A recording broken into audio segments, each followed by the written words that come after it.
Hola amigos, ¿qué tal? Stuart here from Spain Speaks. With the Spain News Update, we'll have a look at some of the main stories that have caught my attention in the press in Spain, and we'll also take a look at some comments that have been left on the channel in recent times by viewers.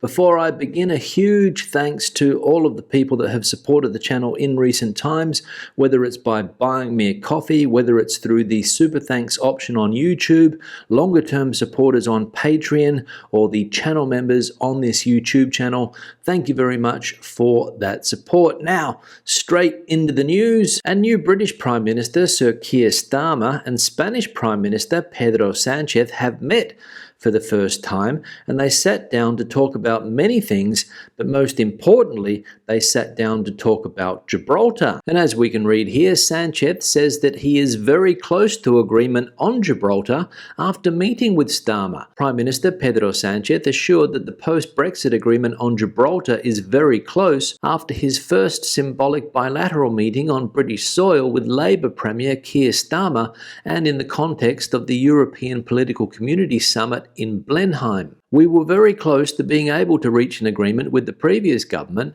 but the election in the United Kingdom came early, declared Sánchez, who expressed his intention to be able to conclude the negotiations over the coming months and with a constructive attitude, although he did not put a date on the table. The president of the government of Spain acknowledged that clarifying the issue will serve to advance relations between the UK and Spain, although he stressed that he has been very collaborative and cooperative with the previous administration. So there we go, Sánchez and Starmer sitting down, meeting for the first time on British soil, trying to work out an agreement on Gibraltar. And as we saw there, according to Sánchez, the agreement is very close. Now the next piece of news, and it's some European Union news, and as we know, the President of the European Commission, Ursula von der Leyen, was re-elected yesterday. And as we can see here, she is to launch a new European affordable housing plan with investment strategy. A Europe that is stronger in defence at its borders and in its economy,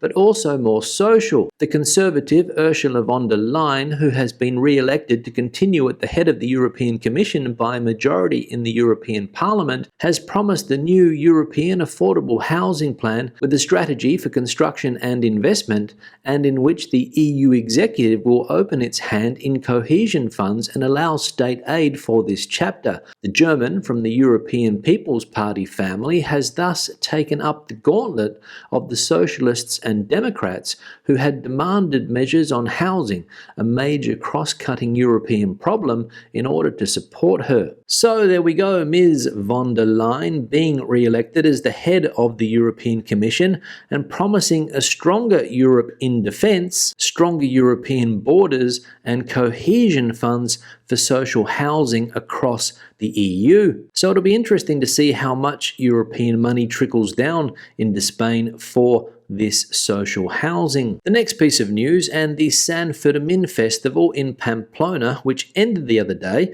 as we know, perhaps the biggest festival in this country. Well, some data has been published, and let's be honest, it's not positive data, because as we can see here, 23 people have been arrested for 24 sexual assaults during the Sanfermines festival, 6 of them of high intensity. A total of 23 people have been arrested during this year's Sanfermines festival for 24 sexual assaults, 6 of which are considered to be of high intensity. This is the balance sheet presented this Monday by the Mayor of Pamplona, Joseba Aceron, of this year's fiestas, in which the events programmed by the Pamplona City Council alone have brought together 1.84 million people, 27% more than last year, in a city where around 205,000 people usually live. The 24 complaints of sexual assault were filed with one of the 4 police forces, the National Police, the Policía Foral, the Pamplona Municipal Police, and the Guardia Civil,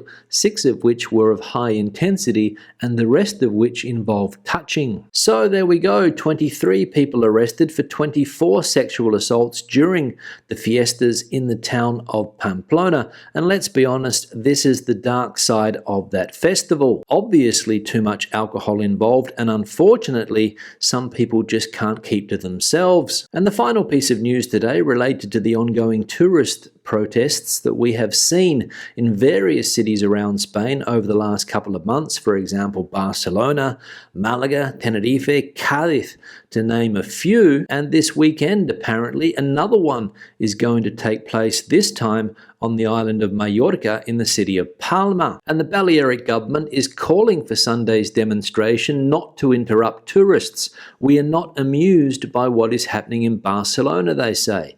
The protests against tourist overcrowding that took place a few weeks ago in Barcelona, in which participants used water pistols to douse tourists and even took the opportunity to seal off restaurants while visitors dined, are causing concern in the Balearic Islands. The spokesman for the regional government, Antoni Costa, has asked the demonstrators to respect and not interrupt tourists and residents who are in the streets of Palma during the protests, as happened in Barcelona. There is no fear because it has not happened here and they have always been respectful. But we have seen certain behaviors in Barcelona that, as you will understand, do not make us laugh. So the Balearic Islands government warning people who will hit the streets on Sunday to protest against mass tourism not to bother tourists. They saw what happened in Barcelona a couple of weeks ago, and they don't want that type of thing happening during these protests on Sunday. So we'll keep an eye on this one and see whether people respect the wishes of the Balearic government or whether they pull out their water pistols and start squirting tourists like they did in Barcelona. Time will tell. Now let's have a look at some comments that have been left on the channel recently. One here from Gold Geologist. Stu, on the sports topic, Spain is huge in MotoGP. Is it not covered in the press and popular with the general population? Yeah, Gold Geologist, thanks for the comment. And yes, MotoGP is a big sport in Spain. In fact, Spain has had many champions in this sport at the top level. For example, in recent years, people like Jorge Lorenzo or Marc Marquez. And I think in one of the MotoGPs in Spain, maybe in the city of Jerez in the south of the country, they get over 100,000 spectators on the day of the race, so a big sport in Spain. However, unless Spanish riders are winning races, it doesn't seem to get much coverage in the sports news on TV. Unlike football, which normally takes up around 80% of sports news, even in the off-season. One here from Mr. Barry P. Wood. Nothing worse than buying a house in good faith only to find many years later it's illegal, just unacceptable. Every house is in question. It's all about trust, or the deck of cards comes tumbling down along with your mental health. Yeah, Mr. Barry, thanks for the comment, and absolutely, I couldn't think of anything worse than buying a house and then finding out that it is an illegal build. As we saw in yesterday's live stream, this happened to Spanish actor Antonio Banderas with a house that he bought in the city of Marbella in the province of Malaga. He bought the house in good faith, I imagine, but then the letters starting arriving in the mail telling him that it had to be demolished because it wasn't built in accordance with the law. And then some 20 years later, he has decided to demolish this house, put those legal problems behind him, and start from scratch with a new build. And hopefully this time, all the building permits will be in order. If we have a look here at the house in question, as we can see, built very close to the beach, and I think that's part of the problem. But of course, back in the day when this mansion was first built in the city of Marbella, it was basically the Wild West. And Mr. Banderas, no doubt not the only person who has fallen into the trap of buying an illegal home in this country. One here from Penrose. Madrid doesn't help its case over Gibraltar by having Europe's highest unemployment on its border. Yeah, Penrose, thanks for the comment. And the part of Spain that borders with the Rock of Gibraltar down there in the south of the country is a very complicated area indeed. High unemployment, as you mentioned there, and also drug trafficking is an issue in that part of Spain. As I said, it's a very complicated part of the country, and the Spanish government doesn't seem to know what to do to fix it. And Gibraltar is also very important for the local Spanish economy down there, because many people cross the border every day to work in Gibraltar, and they get better salaries and better working conditions than they would get in Spain, I believe. So a complicated area, and we'll see if this deal between the two countries, which as we saw before, according to Mr. Sanchez, is close, improves the living conditions for many people in that part of Spain. One here from Clem: I went to Gibraltar and it was more British than the British. Yeah, Clem, thanks for the comment and thanks for that description of Gibraltar. I've never been to the place, so I can't comment, so I'll just have to take your word for it. One here from Mr. John Solomon: the reason they have a statue of Woody Allen is because they paid him to go to Oviedo for absolutely no reason other than to promote tourism to the city. Get ready, they like to talk about money there. Yeah, John, thanks for the comment and thanks for clarifying why the city of Oviedo in the north of Spain has a statue of Woody Allen. Basically because he promoted the city for tourism reasons and they decided to whack a statue of him up there. And I also believe that Woody Allen has received different prizes here in Spain for his work over the years. For example, the Prince of Asturias Prize for Art in 2007 and an honorary doctorate from the Pompeu Fabra University in Barcelona. So the Woody Allen Spain connection deepens. And the final comment here from Dude: I'll say it for you, Stuart, Jesus Gil was a unit, for a lack of a better adjective. Yeah, dude, thanks for the comment. And for people that don't know, Jesus Gil was the mayor of Marbella when Antonio Banderas' house was built. One of the strangest people that I have seen here in Spain was Mr. Gil. He died around 10 years ago, I believe, but he left a legacy that is hard to believe. And if we look at his Wikipedia page, we can see here, Gregorio Jesus Gil y Gil,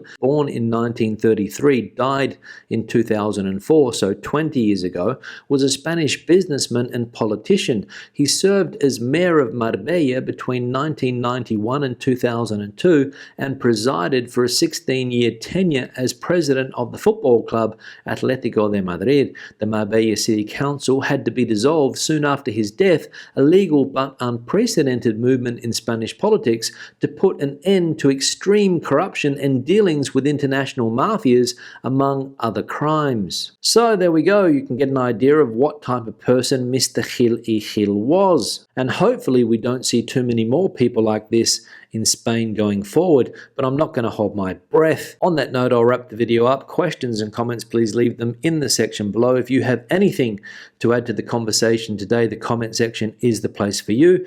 Give the video a thumbs up if you liked it, thumbs down if you didn't. I'll see you in the next one. Hasta luego.